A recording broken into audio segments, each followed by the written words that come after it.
दोस्तों नमस्कार। आज़ाद का अड्डा में मैं गुरमीत सिंह आज़ाद एक बार फिर आपको अपने मंच पर स्वागत करता हूं आप सभी का। आज का जो टॉपिक है वो बड़ा क्रूशल सा टॉपिक है। काफ़ी जगह इस बात की चर्चा हो रही है, तो मुझे लगा कि कुछ ऐसी चीज़ें हैं जिसके बारे में शायद कोई भी मीडिया का आदमी या यूट्यूब का कोई बंदा इस बात को नहीं बता रहा या बताना भूल जा रहा है। मैं बात कर रहा हूँ अमेरिका से 104 लोगों को जो डिपोर्ट किया है और यूएस के एयर फोर्स के जहाज़ से, जो उनका डिफेंस का जहाज़ है अमृतसर में।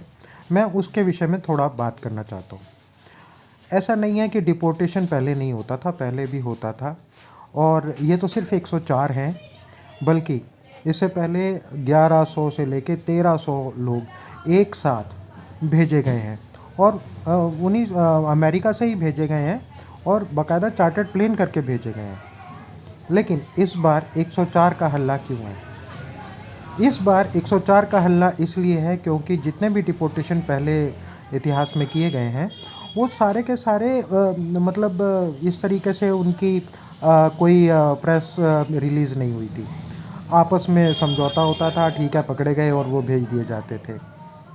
लेकिन इस बार बाकायदा जिस दिन उनको वहाँ से डिपोर्ट करना था, उनके हाथों में हथकड़ियाँ, पैरों में बेड़ियाँ और कमर में जंजीर डाल के 104 लोगों को बाकायदा उनका वीडियो बनाया गया जहाज़ में चढ़ते हुए का, और फिर वो बैठे हुए दिखाए गए और बताया गया कि उस जहाज़ में सिर्फ एक ही टॉयलेट था जिसमें महिलाएं भी थी, बच्चे भी थे और मेल भी थे।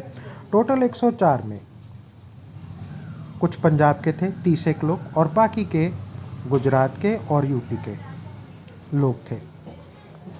वो किन हालातों में गए, क्या गए, मेरा कुछ चीज़ें हैं जो मैं आप लोगों के साथ यहाँ बांटना चाहता हूँ। पलायन सदियों से होता आया है। आप मान के चलिए कि आदम और हव्वा के टाइम से ही पलायन होता चला गया और बेसिक ह्यूमैनिटी जो पैदा हुई वो अफ्रीका में हुई और अफ्रीका से लोग चल चल के दूसरी जगहों पे पलायन करते हुए पहुँचे और वहाँ उन्होंने कस्बे, कबीले और शहर बसाए, फिर देश बसाए। इस तरीके से होते होते यूरोप तक कहानी पहुँची और वो जो काले लोग वहाँ से चले थे वो वहाँ जाके गोरे हो गए। काफ़ी सारी स्टडीज़ में इस बात का ब्लड लाइन का पता चलता है कि जो ह्यूमन रेस है it was started from the African countries. खैर जाने दीजिए। भारत में आर्यन पलायन करके भारत में आए थे और भारत के जो मूल निवासी थे उनको डरा के, धमका के और उनको कास्ट के सिस्टम में फंसा के सबसे निचले स्तर पे पहुंचा दिया गया। ये बात पहचानी गई पंजाब में और फिर उसका उन्मूलन हुआ, वो एक अलग विषय, उसके बारे में मैं बाद में बात करूँगा। लेकिन बात आती है कि अमेरिका में जो भारतीय जाते हैं उन्हें क्यों जाना पड़ता है। उसका सबसे बड़ा जो इशू है वो ये है कि जो अमेरिका में जाके वहाँ बसने के जो नियम हैं वो बहुत सख्त हैं और सिर्फ अमेरिका में नहीं और यूरोपियन कंट्रीज़ में भी उतने ही सख्त हैं जितने अमेरिका में सख्त हैं। और ये अमेरिकन लोग भी जानते हैं कि जो मैन पावर है, जो काम करने के लिए चाहिए, वो नहीं कर पाते अमेरिकन लोग। उनको और लोगों की ज़रूरत रहती है। और अमेरिका का तो कल्चर रहा है कि all over India, all over world, India बोल दिया, ऑल ओवर वर्ल्ड जितने लोग थे वो उनका मिला जुला ही अमेरिका बसा है। अमेरिका के जो मूल निवासी हैं जिन्हें रेड इंडियन कहते हैं वो कहाँ हैं? तो डोनाल्ड ट्रंप जो कर रहा है वो राजनीति कर रहा है, सिर्फ राजनीति कर रहा है। और वो मोदी को भी सबक सिखाना चाहता है क्योंकि मोदी ने भी उसकी पीठ में छुरा घोंपा। पहले तो उसको जाके वहाँ पर बोला कि मैं तेरी वहाँ पर अपने इंडियंस में जाके मैं तेरे को जिताने के लिए कहूँगा। वो नहीं जीता और जब वो नहीं जीता तो उसके बाद मोदी ने बाइडेन से मिलने के चक्कर में ट्रंप को अवॉइड कर दिया मिलना। इस बात का बदला ले रहा है ट्रंप। चलो उसको भी जाने दो, इसके आगे की बात करता हूँ। अगर बेड़ियों और हथकड़ियों की बात की जाए तो भारत की आज़ादी के समय में कितनी फिल्में बन चुकी हैं, कितने फ़ोटोज़ हैं, आर्काइव भरे पड़े हैं कि भगत सिंह को भी हथकड़ियों में, बेड़ियों में, जो कि देश के लिए आज़ादी की लड़ाई लड़ रहे थे, ऐसे कितने ही क्रांतिवीर थे, क्रांतिकारी थे, जिनको बेड़ियों और हथकड़ियों में रखा गया। तो बेड़ियों और हथकड़ियों में रखने का मतलब ये है कि हम तुम्हारे मालिक हैं, ऐसा अंग्रेज़ों ने साबित किया बेड़ियाँ और हथकड़ियाँ डाल के। इतने बुरे लोग नहीं थे वो। बेड़ियाँ और हथकड़ियाँ किनको डाली जाती हैं? जो हार्ड कोर क्रिमिनल होते हैं। हार्ड कोर क्रिमिनल कौन होते हैं? जो मल्टीपल हत्याएं करते हैं, मल्टीपल क्राइम करते हैं, और क्राइम कर करके उनका जो मानसिक जो एक स्तर है वो इस तरह का हो जाता है कि कानून का कोई भय उनके दिमाग में नहीं रहता, और मौत उनको मालूम होता है कि किसी गोली पे उनका नाम लिखा हुआ है। इस वजह से जो रही सही जो बची हुई कसर होती है ह्यूमैनिटी की, वो उनके दिमागों से निकल जाती है। ऐसे लोगों को बेड़ियाँ और हथकड़ियाँ लगाई जाती हैं। आप कहीं का भी कानून उठा के देख लीजिए, जो हार्ड कोर क्रिमिनल हैं, किसी भी देश का आप देख लीजिए, हार्ड कोर क्रिमिनल को बेड़ियाँ और हथकड़ियाँ इसलिए लगाई जाती हैं ताकि आम साधारण जो जनता है उनके ऊपर ये मैसेज जाए कि आप ऐसा काम मत करना, क्योंकि ये इस तरीके से बांध के ले जाया जाएगा आपको। अब मैं बात करता हूँ भारत के सम्मान की। ये जो बोला है मोदी अभी कल संसद में खड़ा होके, नेशन फर्स्ट, राष्ट्र प्रथम, इसको शर्म नहीं आई ये बात कहते हुए?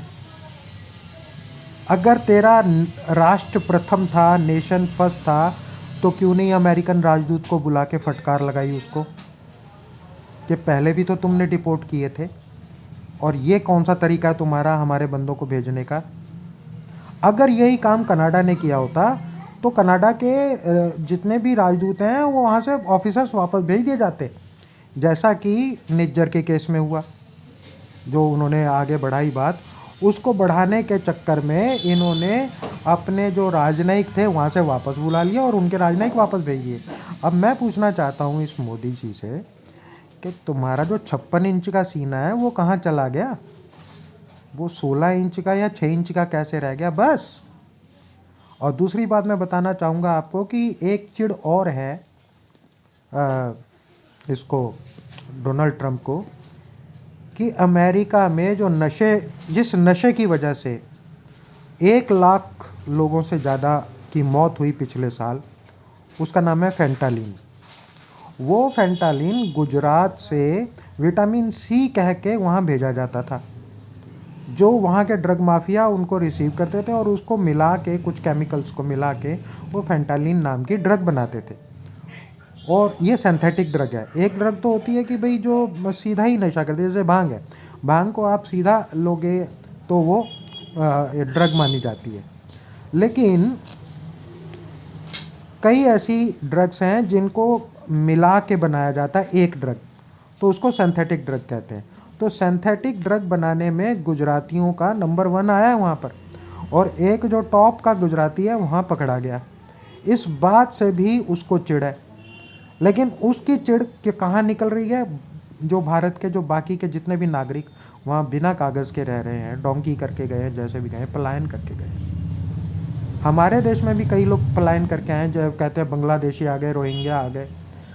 हमारे देशों में भी डिपोर्ट किया जाता है दूसरे देशों को जहाँ से वो लोग आए होते हैं, लेकिन कभी भारत सरकार ने ऐसा नहीं किया। यहाँ करती रही है ऐसे हथकड़ियाँ, बेड़ियाँ, जंजीरें डाल के लेके गए हैं उनको। ना तो ये जो कद्दू जैसा चेहरे वाला हमारा गृह मंत्री है, ये तो बदमाश है, इसकी तो हिस्ट्री है, हिस्ट्री शीटर है ये। तो इसको तो मतलब कैसे गृह मंत्री बना दिया यार, मैं तो बहुत हैरान हूँ इस बात को लेकर। सबसे पहले जो प्रोटोकॉल होता है, राष्ट्रपति बुलाता है राजदूत को कि भई ये तुम्हारी हिम्मत कैसे हो गई हमारे देश के नागरिकों के साथ ऐसा व्यवहार करने की। और दूसरी बात, कोलंबिया ने, जब कोलंबिया को पता लगा कि उसके भी लोगों को वापस भेज रहा है ट्रंप, तो ट्रंप को बोला कि तू अपना जहाज़ नहीं भेजेगा, हम अपने जहाज़ भेज रहे हैं, हम अपने नागरिकों को वापस ले रहे हैं। तो ये बात तो इंडिया को भी पता चली होगी कि भाई इनके 104 डिपोर्ट किए जा रहे हैं। तो एस जयशंकर क्या घास उखाड़ रहा था वहाँ पर ट्रंप के पास? अपनी ऐसी तैसी करवा रहा था क्या वहाँ पर जयशंकर? काहे का विदेश मंत्री हुआ तू? किस स्तर की राजनीति कर रहे हो तुम? भैड़े लोगों, कितनी हैरानी की बात है। वो जो वापस आए हैं उनमें ना कोई मेरे परिवार का है ना आपके परिवार का है, लेकिन एक बात मान के चलिए कि अगर ये आपके और मेरे परिवार के लोग होते तो क्या होता। लाखों रुपए लगे होंगे वहाँ पहुँचने में, आज वो वापस आ गए हैं। और दूसरी बात हरियाणा का सुनो, हरियाणा में भी तो बीजेपी की सरकार है। हरियाणा ने क्या किया कि अमृतसर में एक कैदियों वाली गाड़ी भेजी अपने हरियाणवी नागरिकों को लेने के लिए। जो उसने बेइज्जती की वो तो की ट्रंप ने, हरियाणा के लोगों ने भी कोई कसर नहीं छोड़ी। हरियाणा की गवर्नमेंट ने, उन्होंने वहाँ पर एक बंदी गृह की गाड़ी भेजी वहाँ उनको रिसीव करने के लिए। तो मैं आप सभी से ये कहना चाह रहा हूँ कि हमारी संवेदनाएं, हमारी भावनाएं क्या इसी तरीके की हो गई कि हम अपने लीडर के मुंह पे एक जोर का तमाचा नहीं जड़ सकते कोई कमेंट करके कि तेरी कैसे हिम्मत हो गई भाई, क्यों नहीं तूने वहाँ जहाज़ भेजा। पहले भी तो जहाज़ भेजते थे लाने के लिए। अभी जब ये यूक्रेन की वार हुई वहाँ कौन गया था लेने, उन्होंने अपने जहाज़ों से थोड़ी भेजा था। 1 लाख लोगों से ज़्यादा लोगों को वहाँ से इवैक्यूएट किया था, अपने जहाज़ों से किया था। 104 लोगों को लाने के लिए इनके पास जहाज़ नहीं था। ये वही वाली बात हो गई जो 40 लोग मरे थे बीएसएफ के, क्योंकि कश्मीर में इन्होंने जान के जहाज़ नहीं दिया उनको बिहार से कश्मीर पहुंचने के लिए, ताकि रास्ते में ये हत्याएं हों सैनिकों की और उसका पॉलिटिकल मार्जिन मोदी ले। अगर कोई राष्ट्र किसी सम्मानित राष्ट्र के खिलाफ कोई बात करता है तो जो अपमानित हुआ राष्ट्र है वो जिस देश ने भी अपमान किया हुआ है उसके राजदूत को बुलाकर उसको फटकार लगाता है। पाकिस्तान के राजदूत के साथ 50 बार ऐसा हुआ है, उसको बुलाया और उसकी फटकार लगाई। उसमें सभी सरकारें शामिल हैं, चाहे कांग्रेस की हो, चाहे बीजेपी की हो, चाहे वो मिलीजुली सरकार हो, सब ने ये काम किए हैं, इनको मालूम है ऐसे होता है। लेकिन ये जो बेइज्जती हुई है हमारे देश की, मैं आप लोगों से कहना चाहता हूँ ये बेइज्जती कोई छोटी मोटी बेइज्जती नहीं है, बहुत बड़ी बेइज्जती है। हम सबको शर्म से डूब मरना चाहिए और हमारे जितने भी जो लीडर हैं हमें उनसे पूछना चाहिए कि आपने इस विषय में क्या किया, आपने क्या इनिशिएटिव लिया, ये हमें इनसे पूछना चाहिए। ये वीडियो बनाने का सिर्फ मेरा यही मकसद था, बाकी तो आपके विवेक पर निर्णय करता है कि आप मेरे इस वीडियो को कैसा समझते हैं। अगर आपको ये अच्छा लगता है इसे लाइक कीजिए, और अच्छा लगता है तो इसे शेयर कीजिए, और अगर बहुत अच्छा लगता है तो सब्सक्राइब कीजिए, क्योंकि इस तरीके की दिल चुभने वाली बातें जो मेरी दिल की चुभती हैं वो मैं शेयर करना चाहता हूँ आप लोगों तक, अपनी संवेदना और वेदना पहुँचाना चाहता हूँ। पता नहीं कौन सा आदमी मेरी बात समझ के इस काम को आगे लेके चले। मैं तो आगे हूँ ही, मैं तो आगे हूँ ही।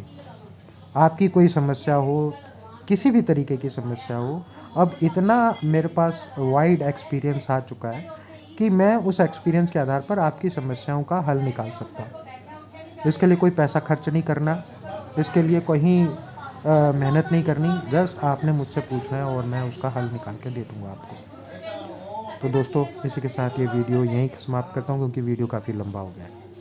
अगले वीडियो में इसी तरह फिर से मिलूँगा। नमस्कार।